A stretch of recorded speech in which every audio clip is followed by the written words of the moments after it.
went through this experience after a few months when I bought his book, and then I interviewed him for my podcast, Moments with Masters. And then I attended one of his courses. I asked Alok, there is something very sincerely I want to share with you. And he said, yes, Ranjan. And I said, Alok, if someday I write a book, at least people who would have read your book, your story, and that part of the story, people might say that Ranjan has copied from Alok. And Alok said, Ranjan, that happened with me too. And people said this one paragraph, 2 paragraphs, Alok might have copied from somebody's life. He said, nobody can copy somebody's life. That's your life, your experience, and in no way it can be exactly similar, because your experience is your experience. So go ahead. I want you to share your story, the most authentic story. And that's exactly what I'm going to do.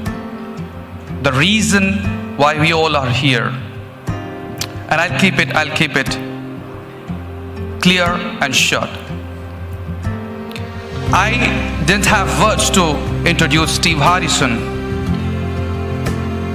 but for the first time in my whole life, I want to introduce my Steve Hardison. When I was very young, I got scared of public speaking, and I wasn't going to school because there was a public speaking contest in the school. And my dad asked me, what happened? I said, no, there is a contest, and they'll put me in front of people and they'll want me to speak. And he said, so what? I said, I don't know. I'm afraid, I'm scared. And he said, I will see that you become one of the top public speakers. The surprising thing was that he never went to school. He never understood what I was speaking, but he was my first audience every single day. He would sit right in front of me and say, speak whatever you want to speak. I just want to be your audience. And he kept doing that months after months until I became comfortable doing that.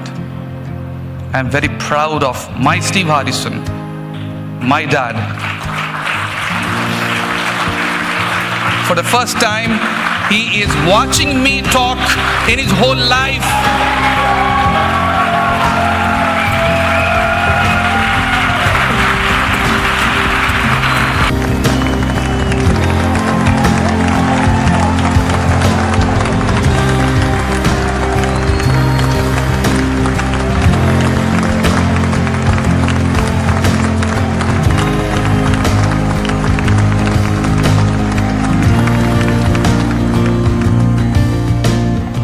Just about 2 years ago, he got affected with COVID.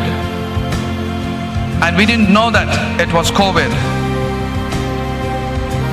Right after 1 day or 2 days, my mom got affected. And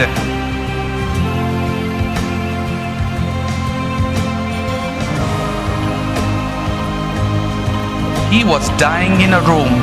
My mom was dying in a room. And people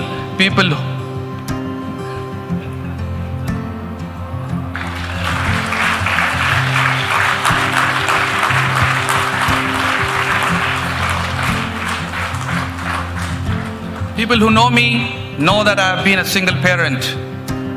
And he and my mom have been raising my 2 little kids when my younger one was 2 years old and my daughter was 7 years old. And when he was dying in one room, my mom was dying in the other room.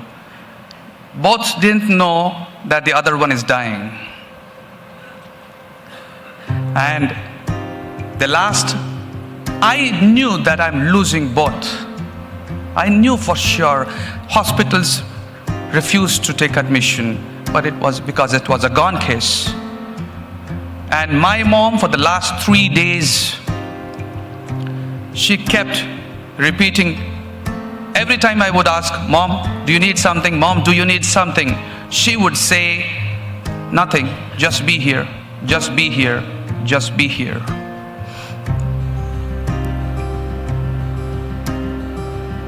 Well, this I have been sharing a number of times, but I haven't shared something which I am going to share now. And I want my life, my families, my friends, everybody who watches this in future to remember the day my mom got affected with COVID, the night I had arrived late because I was drunk. I was having a party with my friends. I came home, I slept. I didn't know what happened with my mom when the night she got actually affected and the health issue started, COVID issue started. My son, who was 7 years old, woke me up at 6:30 in the morning and says, Dad, I have been serving grandma the whole night and now I'm fainting. Can you help grandma? But truly speaking, I woke up, I rushed, I went into my mom's room. I did everything that I could do. I brought her to my room. I did everything that I could do to save her. And I thought that I was doing everything for her. And I was being proud that, yeah, I'm being a good son, and I'm doing this and I'm doing that for my father, for my son, for my daughter, for my mom. But the only 3 words she would say every time I asked, just be here, just be here, just be here. Now, after I had done everything, I lost my mom. And I got so busy taking care of the funeral and all these things because it was COVID and it was difficult. People would not help you. My own relations did not visit my place. Didn't come. And I'm not blaming, but that was the situation. And the same evening, doctors declared my dad is dying. Now, should I cry for my mom? Or should I cry for my dad who I'm going to lose? Or should I cry for my 2 little kids who aren't even understanding what's happening? And in that point of time as well, there is something that happened.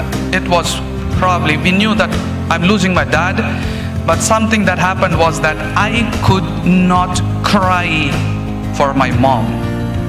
I lost her in the morning, and it was in about 11 p.m. and I was not able to cry. And one of my friends sensed that something is not happening right. He called me, he said, Ranjan, what are you doing? And I said, nothing, I'm just sitting. I just have to put my kids to bed. And he said, do you know something is missing? And I was like, no. He said, Ranjan, you are not crying. There is something that you have stopped inside, and I'm seeing that you are doing a lot, but something is missing. And you know what he did again? Not again, what he did, he sensed that I'm not going to do that because I was being brave, I was being bold, I was trying to do everything in the action world. And again, and this I am speaking with a lot of authenticity because I have my 2 little kids here who will remember this for their whole life. I could not cry until I drank that night. And to be able to do that, I had to put my kids to bed, and I had to go into another room, drink, and then cry for my mom. But here's something that happened that shifted everything. Next day morning when I came out, my younger one, who was 7, he woke up and he said, "Dad, why did you leave us alone?" I didn't understand what's happening. Grandma has gone. Grandpa is in that room. You are gone. And I'm not understanding. I got scared. He said, I got scared. That was the actual moment when I realized if I could not have been available for my son, I never was available for my own mom. I was doing this being present but not being present. And that jolted me out of who I need to be for my kids. And then after a few days, and miraculously, don't know what happened, we consulted a local doctor. We told him that my dad is already going to die. We won't, file any case or anything against you. Do something for your satisfaction, for his satisfaction, for our satisfaction. Let's see if he comes alive. And he said, bring him. And he put him on a bed, gave him some medicine. He slept for a day and a half. And 3rd day, he woke up. 4th day, he had his food. 11th day, he asked, what are we going to do about the 11th day ceremony, 11th day obsequious ceremonies? And I said, I'll go alone. He said, no, I am coming with you to the graveyard. I'm going to see how you're going to do all these things. I am with you. And he stood by me in the graveyard alone. And once I came back, I woke up that there is something which was missing, was presence. When I came back and I started reflecting what was happening, and that is something that the dots got connected. That when my mom was saying, just be here, just be here, just be here, and the last moments when she was dying in my hands, in my arms, I unconsciously was shouting, Mom, I'm here, Mom, I'm here, Mom, I'm here. But I realized this long after she actually had left. And that woke me up, awakened me to the power of presence. A lady who had so many physical health issues. She had her left breast removed. She was arthritic, a patient of arthritis. She was obese. She had multiple surgeries, blood pressure, diabetes. With all of that, she was raising my 2 kids.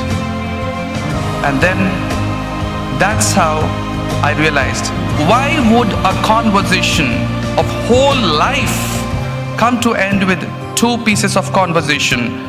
Just be here, Mom, I'm here. Just be here, Mom, I'm here. And just be here, and Mom, I'm here. That's what connected me with the essence of what was missing, and that was my being available there.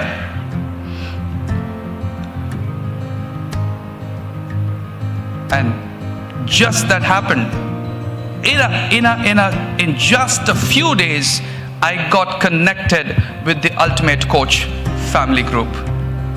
What a family I got. What a family I got.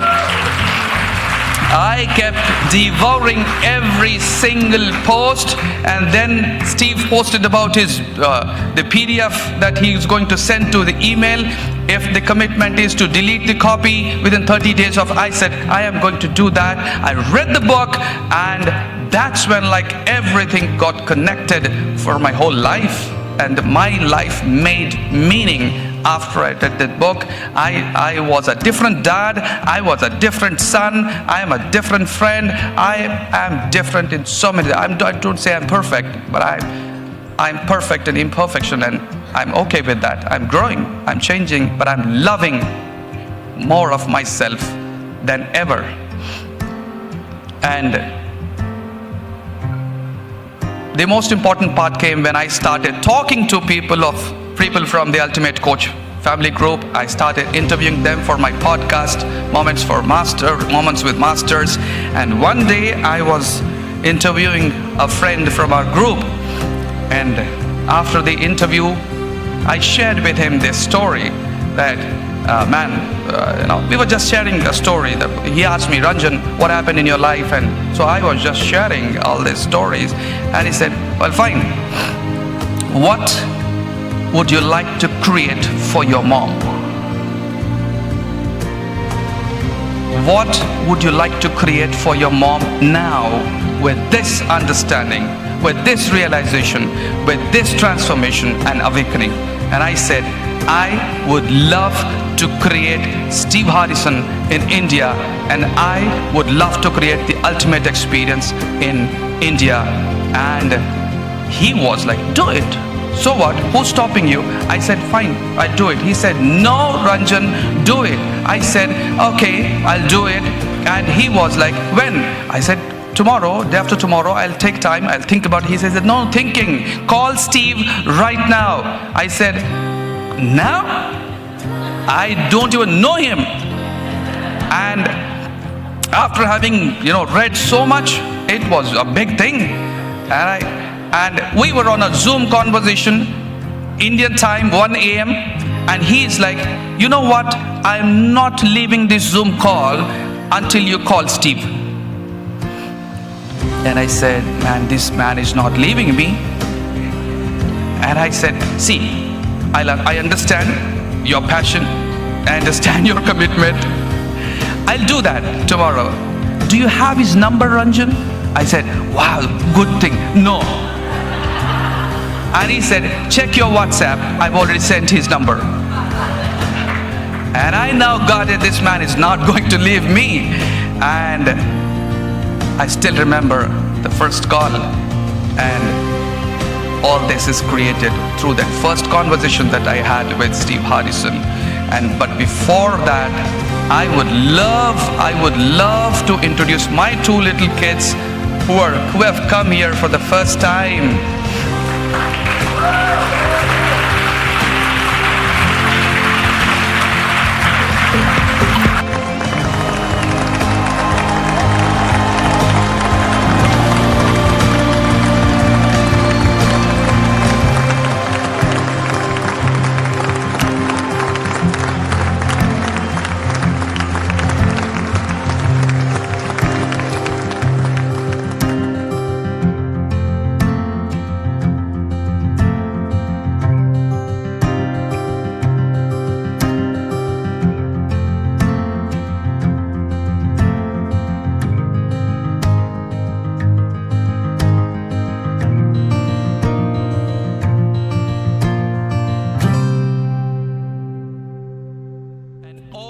Would not have been created without this big nudge from my dear friend, the world's best courage coach, Laban Dishban.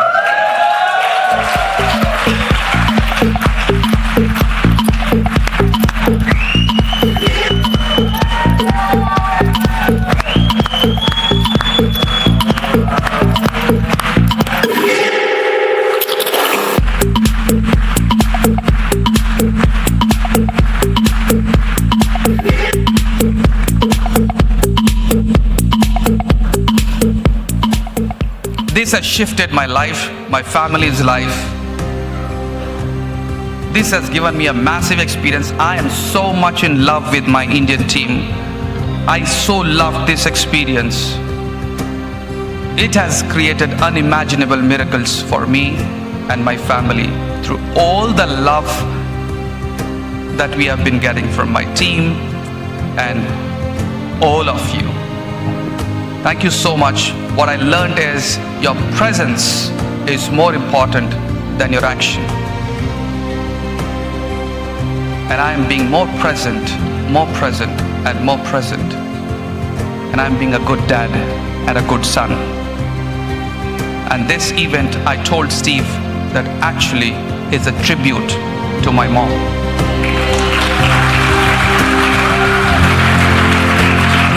Thank you. I love you, Mom. I love you. I love you. Thank you.